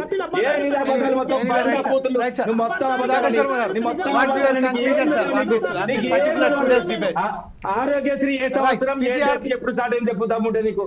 Right. Just we are going to conclude our debate with Sudhakar Sharma's last version on. I am requesting to Dr. Sudhakar Sharma to conclude this debate, sir. Thank you, Jamil ji. ముఖ్యంగా మన ఉద్దేశం, మన లక్ష్యం ఏమిటి అంటే ఆరోగ్యశ్రీ అనేటువంటి పథకం ఏదైతే మంచిదని ప్రతి ఒక్కరు కూడా ప్రకీర్తిస్తున్నారో ఆ పథకం అందరికీ చేరాలి అని. నిజంగా ప్రభుత్వాలు మనం చూస్తున్నాం, ఇక్కడ ఇరు పార్టీల వాళ్ళు ఉన్నారు కాబట్టి వాళ్ళ యొక్క ఉత్సాహం చూస్తుంటే నిజంగా ఈ పథకం పట్ల వాళ్ళకంతటి ఉత్సాహం ఉంది కాబట్టి ఈ పథకాన్ని ఇంకా మనం బాగా తీసుకొని వెళ్ళాలి. దాని గురించి మనం కన్స్ట్రక్టివ్గా లోపాలని సరిచేసుకునేటువంటి ఒక విధానాన్ని ఈ చర్చలో మాట్లాడుకోవాలని అనుకున్నాం. ముఖ్యంగా అందులో కూడా కొన్ని అంశాలను గ్రహించేటువంటి ప్రయత్నం చేశాం. ఇక్కడ 3 అంశాలు ఉంటాయండి జమీల్ గారు. ఒకటేమో ప్రభుత్వం, అధికారంలో ఉన్నటువంటి ప్రభుత్వం, రెండవది ప్రభుత్వ ఆసుపత్రులు, మూడవది కార్పొరేట్ ఆసుపత్రులు. మరి ఈ 3 అంశాలని మనం చూసినట్లయితే ప్రభుత్వం కేటాయింపులు చేయటానికి మాత్రమే లేదండి, కేటాయింపు చేసినటువంటి ఆ ఫండ్ ఏదైతే ఉందో అది ఏ విధంగా వినియోగింపబడుతోంది, ఆ ఇంప్లిమెంటేషన్, అలాగే ఫీడ్బ్యాక్ కూడా చూసుకోవాల్సినటువంటి బాధ్యత ప్రభుత్వం మీద ఉంది. మీరేమో ఫండ్స్ రిలీజ్ చేశారు, కానీ నిజంగా ప్రజలకు ఆ వైద్యం అందిందా అనేటువంటి ప్రశ్న మీరు ఆత్మవిమర్శ చేసుకుంటే మీకే తెలుస్తుంది. ఎందుకంటే 4 సైడ్స్ టీవీ ఎప్పుడు కూడా ఒక పార్టీ వైపు చూడటం కానీ, ఒక పార్టీ వైపు మాట్లాడటం కానీ చేసేటువంటి ఒక పద్ధతిలో లేదు. కాబట్టి మీరుగా మీరు ఆత్మవిమర్శ చేసుకోండి. మీరు చేసినటువంటి ఫండ్స్ కేటాయింపులు నిజంగా ప్రజలకు అందాయా? అందితే కనుక ప్రజలు ఇంత ఇబ్బందులు ఎందుకు పడుతూ ఉంటారు, మార్పును ఎందుకు కోరుకుంటూ ఉంటారు? ఇరు ప్రభుత్వాలకు నేను ప్రశ్న వేస్తున్నాను. అలాగే ప్రభుత్వ ఆసుపత్రుల్ని మనం చూసినట్లయితే అత్యంత దయనీయమైనటువంటి పరిస్థితుల్లో ఉన్నాయి. అది మాత్రం ముమ్మాటికి అందరూ ఒప్పుకోవాల్సినటువంటి విషయం. అసలు ప్రభుత్వ ఆసుపత్రుల్లో ఉన్నటువంటి మన వైద్యులు కూర్చోవటానికి సరైనటువంటి కుర్చీలు కూడా లేవు. అలాగే ఇక బెడ్స్ విషయం కనుక వస్తే ఎన్నోసార్లు ప్రత్యక్షంగా చూసాం, నేలపై పడుకొని ఉన్నారు. అంటే వైద్యానికి, మన వైద్యశాలకు వచ్చినటువంటి ఆ వ్యక్తికి మనం ఇచ్చేటువంటి వసతి అదేనా? మరి ఇక ఈ ప్రభుత్వాలు ఎందుకండి? పాలన కోసం మీరు మేనిఫెస్టోలో రకరకాలైన అంశాలన్నీ పెట్టి, మీరు రకరకాలైనటువంటి హామీలు ఇచ్చి పదవిలోకి వచ్చి మీరు చేసింది ఏమిటి? ఇప్పుడు ప్రతి ప్రభుత్వం కూడా ఈ ఎలక్షన్ల సమయంలో చేసినటువంటి వాగ్దానాలు మీరు అక్కడ ఆసుపత్రికి ఒకసారి రండి, మీకు అప్పుడు నిజంగా మీరు సిగ్గుతో చూసుకోలేరు. అక్కడ మీరు ఆ దయనీయ స్థితిని కనుక చూస్తే పరిస్థితులు మీకు సమాధానం చెబుతాయి.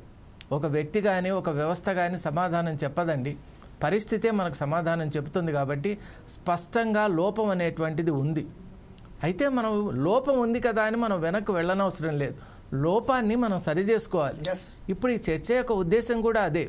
లోపాన్ని మనం పదే పదే అనుకోవడం వల్ల లాభం లేదు. లోపం ఎలా జరిగింది, ఎప్పుడు జరిగింది, ఎప్పటి నుంచి ఎప్పటి వరకు జరిగింది, ఎప్పటి నుంచి ఎప్పటి వరకు దాన్ని ఆపగలిగాం అనేటువంటిది ప్రశ్న కాదు. ఇప్పుడు ఉన్నటువంటి లోపాన్ని సమూలంగా మనం తీసేసేయాలి. దానికి మనం కలెక్టివ్గా అందరు రావాలి. ఎందువల్ల అంటే వ్యాధులు అనేవి ఒక పార్టీ వాళ్ళకి మాత్రమే రావండి, అది ప్రతి ఒక్కరికి ఎవరికైనా వచ్చే అవకాశం ఉంది. కాబట్టి ఏ పార్టీ వాళ్ళైనా ఒక వ్యక్తిగా వైద్యశాలకు వెళ్ళినప్పుడు ప్రభుత్వ వైద్యశాలలో ముందు అన్ని వసతులు ఉండాలి, ఉన్నటువంటి మిషన్స్ కూడా వాడాలి. అసలు ఒక రెగ్యులేటరీ మెకానిజం అనేటువంటిదే లేదు. ఏ మిషన్స్ వాడుతున్నాము, ఏ మిషన్స్ అవి కొన్ని వాడక తుప్పు పట్టిపోతున్నాయి. అంటే ఎక్కడి నుంచో ఇంపోర్టెడ్ మిషన్స్ కూడా మన ప్రభుత్వ వైద్యశాలల్లో చూస్తే వాడక అవి వినియోగంలో లేక పాడైపోతున్నాయి. మరి వీటన్నిటిపై మీరు నిజంగా శ్రద్ధ పెట్టండి. మీరు నిజంగా ప్రజలకు చేరువ కావాలనుకుంటే ఇటువంటి అంశాలపై మీరు నిజంగా పనిచేయండి. అలాగే కార్పొరేట్ వ్యవస్థ పైన కూడా మనం చూసినట్లయితే కార్పొరేట్ వ్యవస్థ మన జమీల్ గారు చెప్పినట్లు ఆరోగ్యశ్రీ పథకాన్ని ఏటీఎంగా వాడుకుంటోంది. మీకు నిజంగా గుండె మీద చేయి వేసుకొని చెప్పండి, ఇది నిజం కాదా? కార్పొరేట్ వ్యవస్థ ఈ విధంగా చేస్తుందని మీకు తెలియదా? మీలో ప్రతి ఒక్కరికి కూడా తెలుసు, తెలిసినా తెలియనట్లు ఎందుకు ఉంటున్నారు? అది ఇక్కడ మనం తెలుసుకోవాల్సినటువంటి విషయం. మనం రకరకాల స్టాటిస్టిక్స్ చెప్పడం కాదండి, నిజంగా అవినీతి జరుగుతుందని తెలిసి మీ వల్ల ఆపగలిగేటువంటి సామర్థ్యం ఉండి మీరు ఎందుకు చేయలేకపోతున్నారు? మీరు చెయ్యాలనేటువంటి చిత్తశుద్ధి ఉంటే మీరు ఎంతో చేసి ఉండేవాళ్ళు.